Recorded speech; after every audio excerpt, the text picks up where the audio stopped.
পৃথিবীর মধ্যে তোমার কাছে হাজারো মুসিবত আসবে, হাজারো ফিতনা আসবে, হাজারো মানুষ ইমতিহান নেবে তোমার, কিন্তু আমি আল্লাহ সুবহানাহু ওয়া তাআলা যারা নাকি মুসলমান হবে, ইমানদার হবে, আমি আল্লাহ তাআলা মুসলমানদের বন্ধু হয়ে যাব।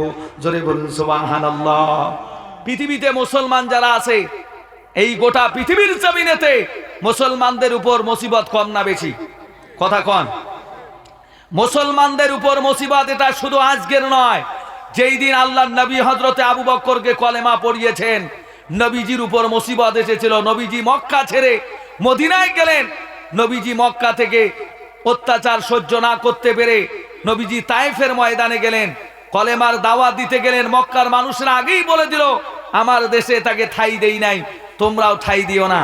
সুতরাং নবী আমার কলেমার দাওয়াত দিতে গেলেন ঠিকই, তায়েফের মানুষেরা এত খারাপ, মক্কার মানুষের থেকে দ্বিগুণ খারাপ। তারা নবীজিকে রক্তে রক্তাক্ত করলেন, নবী বেহুশ হয়ে গেলেন।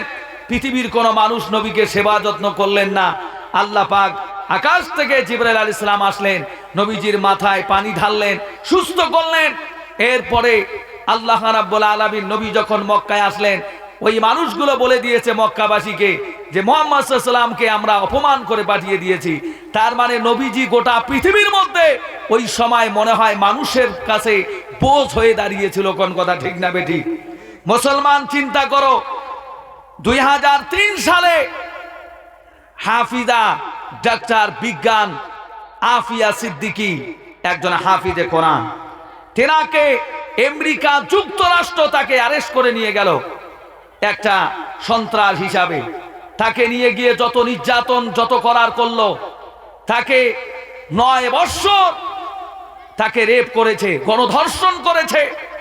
শুধু তাই নয়, তাকে এত কঠিন পরিস্থিতি দিকে সে গিয়েছিল, তাকে সর্ব শরীরের জামার পোশাক তাকে খুলে নেওয়া হয়েছিল, আর কোরআনের পৃষ্ঠাগুলো ছিঁড়ে ছিঁড়ে দেওয়া হয়েছিল। আর বলেছে যে তোমরা, ওই আফিয়া সিদ্দিকে বলেছে যে তুমি এই কোরআনের পৃষ্ঠার মধ্যে পা দিয়ে নাউজুবিল্লাহ তোমার লেবাস এনে নিজের ইজ্জত ঢাকো। তিনি বলেছে আমার জান চলে যাবে, আমার তাতে পরোয়া নেই, তবু আমি কোরআনের উপর বেয়াদবি করব না, কোরআনের উপরে আমি হেঁটে যেতে পারবো না। কোন সুবহানাল্লাহ। আমার ভাইরা, আমার বন্ধুগণ, ঈমান যে কত কঠিন তার পরীক্ষাই পৃথিবীর জমিনেতে মুসলমান দিছে কি দেয় নাই? জনগণ দিছে কি নাই? আজ মুসলমানের আকাশ আর মুসলমান আজকে একটা দুইটা নয়, 1 বছরেরও বেশি তাকে জুলুম করেছে, নির্যাতন করে হয়েছে। 40 দিনে পুরো গাজাবাসীকে ধ্বংস করে দিয়েছে। যখন দিয়েছে কিচ্ছু নেই সেখানে, একটা এলাকা, আর তার বিরুদ্ধে দাঁড়িয়েছে সুপার পাওয়ার আমেরিকা। 1 বছরে 23,000 মার্কিন ডলার দিয়ে সহযোগিতা করে তাকে নেস্তনাবুদ করে দিল, জ্বালিয়ে পুড়িয়ে ছারখার করলো। ডোনাল্ড ট্রাম্প বলেছিল আমি ক্ষমতায় আসলে গাজাকে আমি কবরস্থান বানিয়ে দেব। 24 ঘন্টা হয়নি, সেখানে আগুন লেগেছে। কোথা থেকে আগুন লেগেছে আজও খবর পাচ্ছে না। 2 সপ্তাহ পার হয়ে গিয়েছে। ক্যালিফোর্নিয়া, লস অ্যাঞ্জেলেস, হলিউডের মধ্যে এমন আগুন লেগেছে, গোটা হলিউড পুড়ে ছারখার হয়ে গেছে। ওয়া মাকারু ওয়া মাকার আল্লাহ ওয়াল্লাহু খায়রুল মাকিরিন। পৃথিবীর মানুষেরা যতই মুসলমানের বিরুদ্ধে ষড়যন্ত্র করুক, আল্লাহ পাক মুসলমানের জন্য যথেষ্ট। ধরে কোন ঠিক কিনা? খারাপ পাইলেন নাকি? আমার ভাইরা মনে আছে, ওই মালবার ভিতরে এক মুসলমান মহিলা খাওয়াতির, আমার বোন, সে মালবা থেকে 1 সপ্তাহ থেকে তাকে বের করতেছে মানুষ।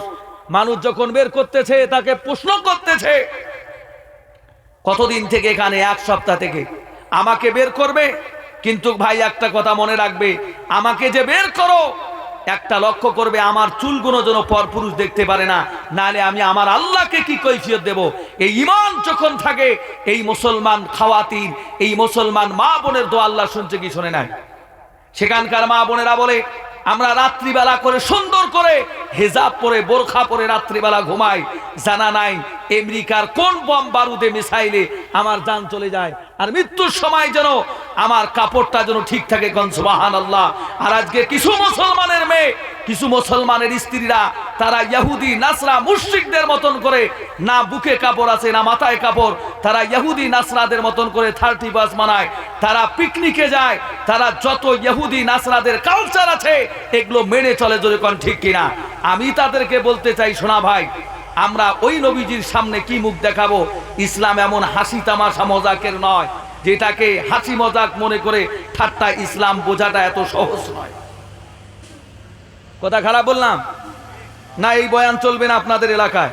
না কিছু হাসি মজাক করব, কিছু বহুদা কাজ কথা বলবো?